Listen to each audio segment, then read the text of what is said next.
Ready? Ready.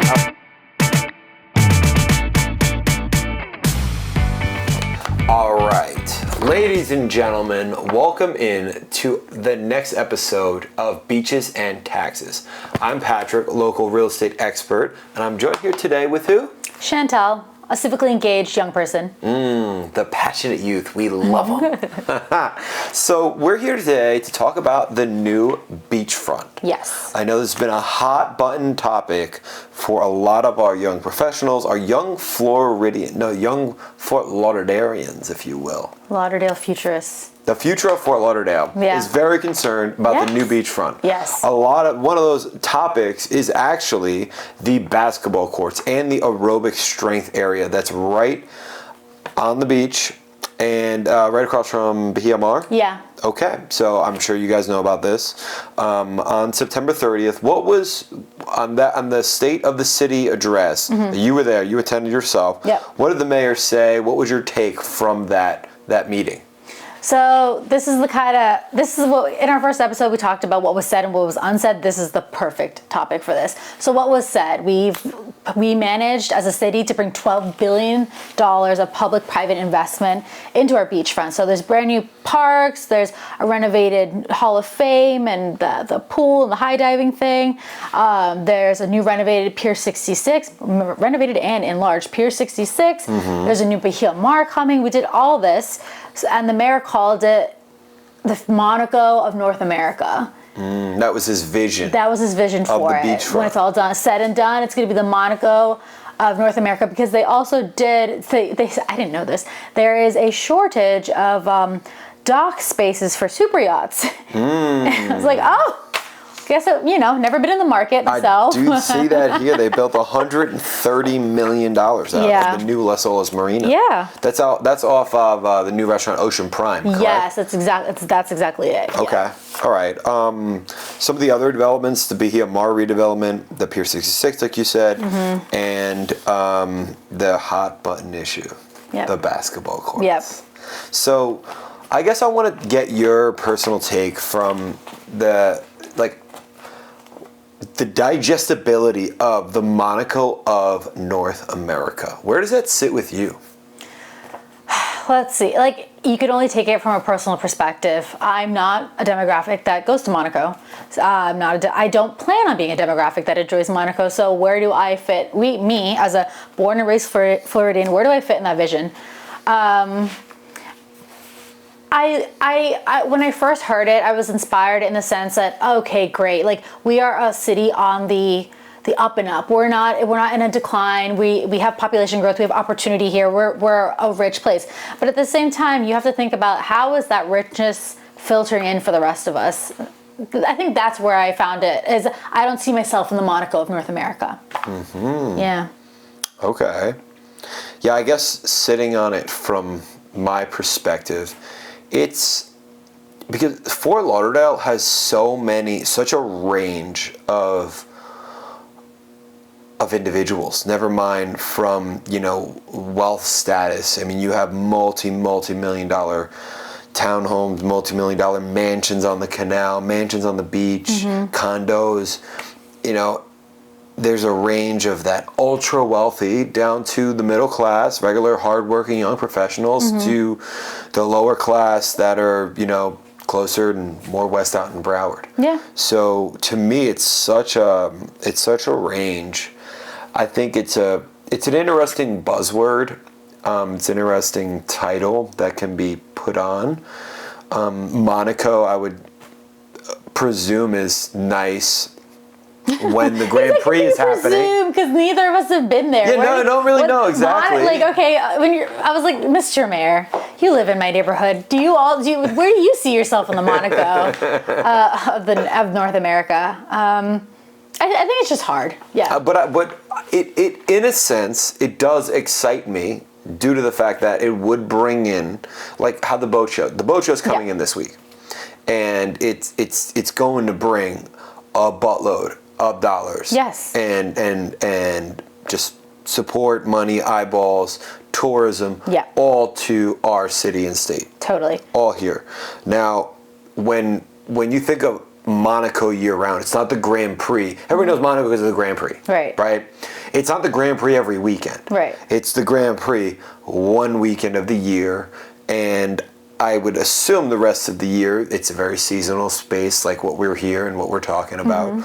But what it seems as the changes that they're making, going back to the basketball courts, going to pickleball courts, it seems like they're trying to cater to a certain kind of demographic and weed out the other kind of demographic. Right.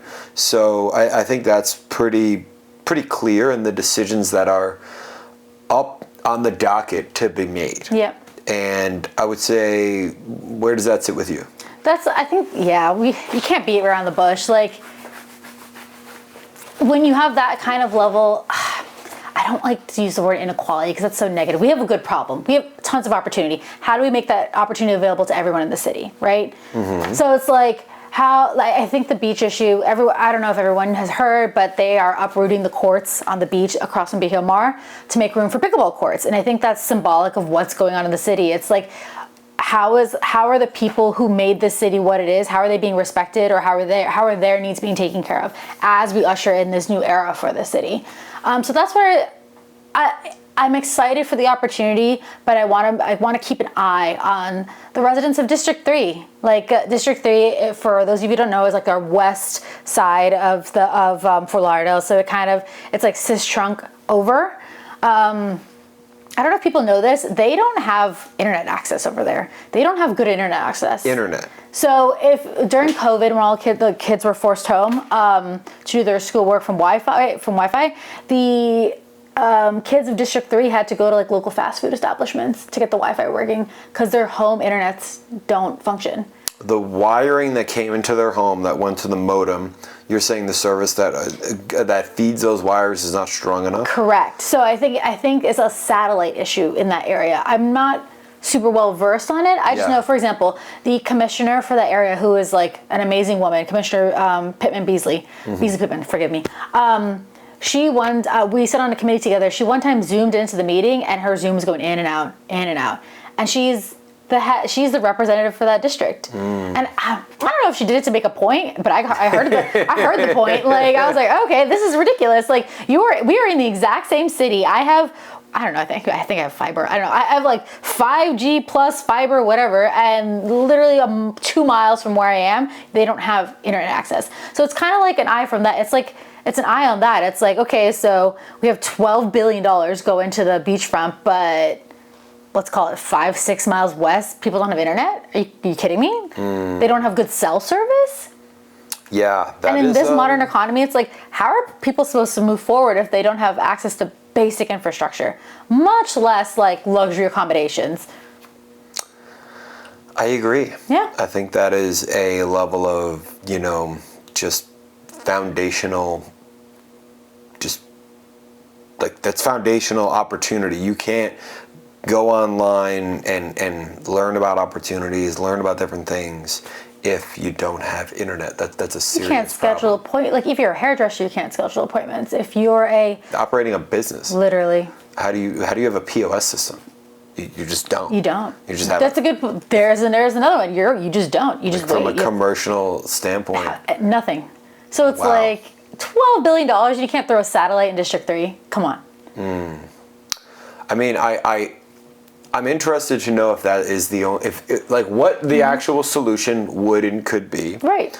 It'd be interesting to have the chancellor, commissioner, the commissioner, yes, on our podcast here. I would love to ask her a question. Totally. What is your deal? We won't zoom her in. Yeah. What could be the solution? What is the fiscal solution to solve the problem? But getting back to the hot button issue. Pickleball courts over basketball courts. That is what everybody's thinking about.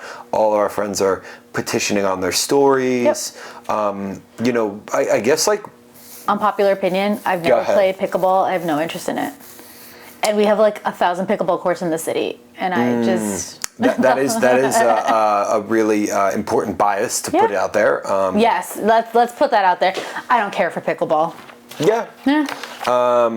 Me either, to be honest. I am just not I'm not a racket sports person. Yeah. I'll play anything but a racket sport. Literally. I understand that people like pickleball. It's cool. It's fun. It's interactive. It's like a big game of ping pong. I get that. It's not for me, but it does certainly represent it does cater to a certain demographic. They're packed. It caters to the the well-off, the wealthy. It caters to well-connected individuals. Yep.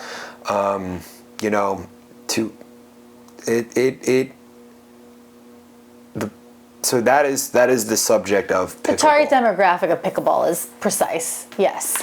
Now let's talk about basketball courts in general, though. Yeah. So when's the last time you shot a basketball? Maybe 7th grade. Yeah, I can't say that I'm either more passionate about basketball courts either. To be very honest, fair. Yeah. What I personally would care about losing is the pull-up bars and the different things over there. Little Muscle Beach. Yeah, the little Muscle Beach that actually exists over there. Yeah. And it's just like basic bars and pull-ups and dip bars and different things of that nature. That is something that I would be personally attached to losing. I've done a workout or two over there, but I guess. So that's the only reason I would not want the basketball courts to be uprooted is one, there's more usability per square foot. Like a basketball court takes, 6 on 6? So you have 12 people on one court. 5 on 5, yeah. Close. Yeah, you're there. The heat, I don't know. So you have 10 people per course, so you have more people using it. Also, when you are there and you're watching people, it's a lot of young people. It's a lot of young kids. Like when you see kids these days, they're kind of stereotypically like on TikTok or whatever, but you see them engaging on a court together with their family. Like they're able to have a cookout. They're able to come together. On a pickleball court, it's 1-on-1. It's a terrible use of real estate. It's 2-on-2 at the most. 4. Okay. It's a 2-on-2 at the most. There you go. And you don't see it's not the same vibe. It's not as communal. Yeah. Do you see my perspective there? I feel like a lot of it's like basketball is kind of an all ages, a lot of young people. And to your point on demographics, it's demographics that are pulling in from more west in the city. Pickleball courts kind of pull from east. Basketball courts kind of pull from west. It's like, why shouldn't the western parts of our city have a space on the beach? $12 billion, all of it's going towards... Well, that money's being invested. Yes. In hopes of bringing, in hopes of creating a playground. In creating more money. Right. So, to the point. Yeah. That, I'm as we're talking this out. Point. I'm thinking about how popular pickleball courts have just become. Yeah. When's the last time you heard somebody say, hey, we're going to go play a pickup game of basketball? Anyone our age. When's the last time you heard that? It's probably in college. Okay. Yeah. When's the last time you heard somebody say, I'm going to play pickleball today? I think at the gym last week, to be honest with you. Last week. Yeah. So that right there speaks to the wave of popularity. Take the classness out of it. Fine. Take the high-low class, all of that out of it, right? Or the disparity of income. Okay. If we're talking about what is more popular, what would actually get traction and foot traffic, I'd have to say I think pickleball courts would actually generate more traffic and more dollars and more exchange of dollars for those local businesses. Fair. I would raise you on 2 points. One, we have so many pickleball courts in the city. What happens when it's like on the decline as a sport? Just like everyone was doing marathons and triathlons and I don't know, all the sports like hypes their the fads that come and go. Actually, isn't pickleball on the way out now? Isn't paddle the new thing? Like what happens? Then we have the Fort, which is all pickleball courts. We have George English Park, all pickleball courts, and now we're gonna have these pickleball courts. Like, why are we not diversifying? Fine, you don't like basketball. Why aren't we? I don't know. What else do people play together? This tells you what I'm doing. Volleyball courts. Why don't we have more volleyball courts? Like, why are we doubling down on pickleball? I feel like it feels like a momentary choice for a long-term decision. Using momentary data for a long-term decision. Could be. Right. And then, while there is an obligation on behalf of the government because we were able to bring in this private investment, and that is tough. And they did it. Whoever pulled that together did a great job with that, and we do owe them a level of return.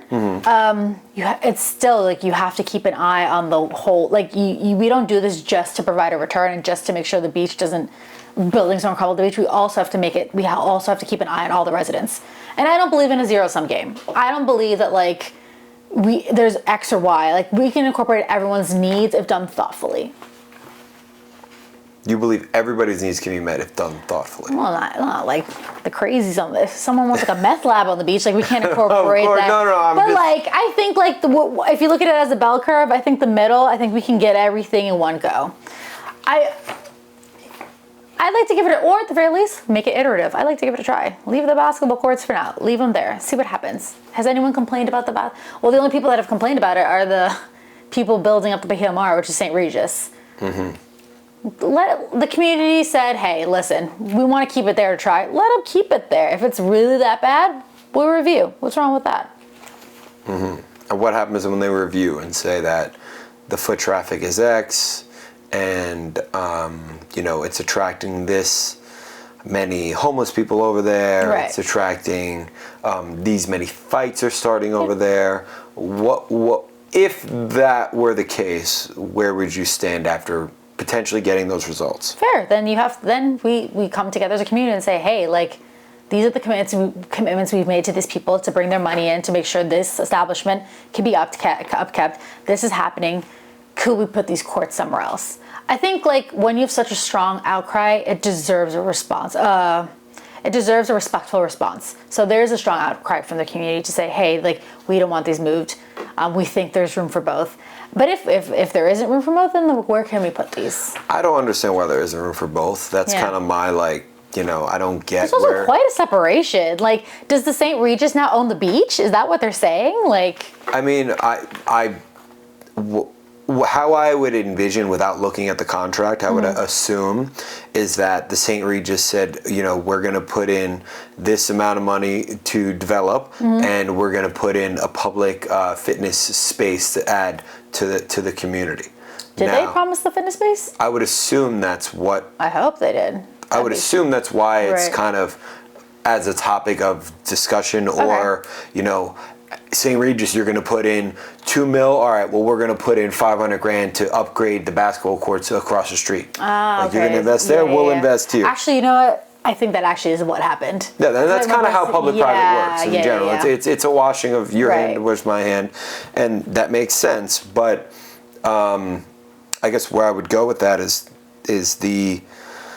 I don't understand why it can't be both. Right. And the new news today, recently, is that they went from taking away the basketball courts and to actually this could be good news. And I kind of we're going to wrap up on this, is that they went from asking for two pickleball courts to 4 pickleball courts.